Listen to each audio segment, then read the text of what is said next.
Bonjour, cette vidéo est la première d'une série de 2 où l'on parle des publications, c'est-à-dire des articles présentés dans les newsletters que nous réalisons pour nos clients hôteliers.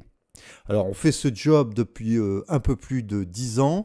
Nous avons adressé plus de 500 newsletters et nous sommes abonnés à 120 newsletters d'hôtels environ, ce qui nous permet de suivre ce que font les autres. Alors, on ne parlera pas des principes web marketing que Coach Hotel suit pour produire ses newsletters. Cela fait l'objet de 2 autres vidéos. Vous trouverez le lien dans le descriptif plus bas. Alors, vous allez voir dans cette vidéo des exemples concrets de publications. Dans la newsletter, alors, on ne développe pas, on ne développe pas le sujet. Hein, on cherche à donner envie d'en savoir plus. Hein. On va choisir un visuel qui donne envie et où on rédige un teaser accrocheur pour inviter le lecteur à cliquer sur le bouton. Et ce bouton pointe sur l'article hébergé dans la rubrique actualité du site web. Alors en fin de vidéo, je vous donnerai les résultats qu'on atteint pour ce type de web marketing hein, et on va aborder 3 thèmes. Pourquoi la newsletter doit-elle intégrer des publications? Combien de publications doit-on prévoir par newsletter?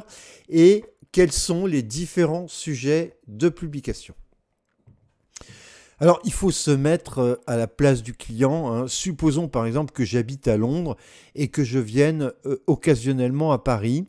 Et si je reçois ma newsletter et qu'on me parle d'offres promotionnelles de mon hôtel, plus le temps va passer, plus je considérerai que ces newsletters sont des promos hein, et que je comparerai à d'autres promos. Hein. En résumé, si la newsletter ne parle que de promos, vous attirerez une clientèle opportuniste et donc volatile. Et ce que vous cherchez, c'est plutôt fidéliser. Vous allez donc pouvoir créer du lien avec votre client et donc c'est l'objectif du CRM, hein, des newsletters. En revanche, si moi en tant que client, on me parle de sujets qui ne soient pas uniquement commerciaux, qui sont susceptibles de m'intéresser dans le cadre d'un voyage, je vais me comporter en abonné parce que je sais que je vais probablement programmer un autre voyage à Paris ou peut-être j'en ai l'intention et donc là je vais avoir un rapport différent avec mon hôtel hein, parce qu'il va m'apporter de la matière utile. Alors, combien de publications? Ça dépend de la taille de l'hôtel ou du groupe d'hôtels si la newsletter est commune à plusieurs hôtels, mais on peut dire que 2 publications est un minimum hein, pour offrir une source d'intérêt variée, mais aussi un contenu de newsletter qui soit crédible. Alors, on en vient au fond du sujet.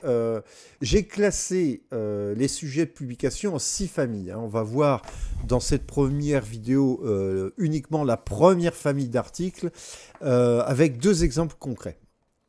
Alors, la première catégorie d'articles, ce sont les points d'attraction près de l'hôtel. Donc, restaurant, exposition, visite et promenade. J'insiste sur près de l'hôtel. Hein. Je l'explique d'ailleurs dans les premières vidéos sur le web marketing de la newsletter. Je ne vais pas le redévelopper ici. Je vous invite à la voir. Alors, premier exemple de point d'attraction. Hein, ici, on est sur un restaurant. Hein, donc, dans cette newsletter, on a un article accrocheur. Un restaurant étoilé à moins de 50 €. Avec un repas dans un restaurant étoilé sur les Champs-Élysées. Voilà. Et on a testé pour vous. Hein, donc, alors, ça donne envie, on clique. Hein, et là, on va écrire un article parce qu'on l'a testé, ce restaurant. On y a mangé, hein, on a réalisé un test réel. Sinon, on n'a pas de photos, on n'a pas d'expérience sincère à raconter. Hein. Alors, voilà. En plus, ici, on a une chance, c'est qu'il y a une magnifique cuisine ouverte. Et c'est une occasion de réaliser une vidéo courte. Hein. C'est toujours intéressant, surtout que là, on a un MOF hein, et qui agit avec sa brigade. C'est intéressant, l'équipement de la cuisine, etc. Bon.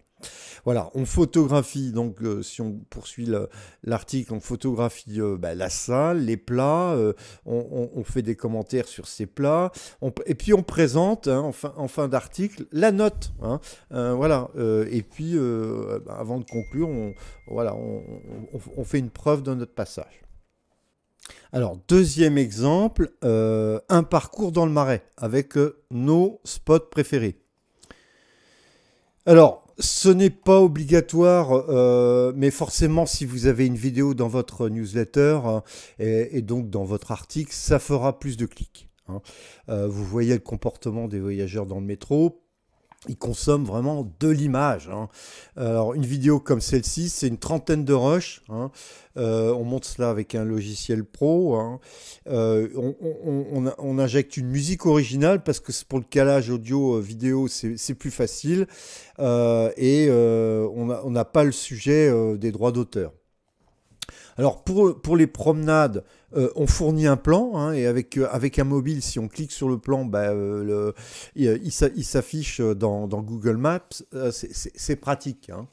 Et ensuite, on va donner un à un, donc si on revient au déroulé de l'article, on va donner un à un nos bons plans et sélectionner les photos qu'on aura prises en même temps que les rushs, hein. C'est pourquoi on a toujours des photos originales dans nos articles et on n'a pas non plus de problème de droit d'auteur à ce niveau-là.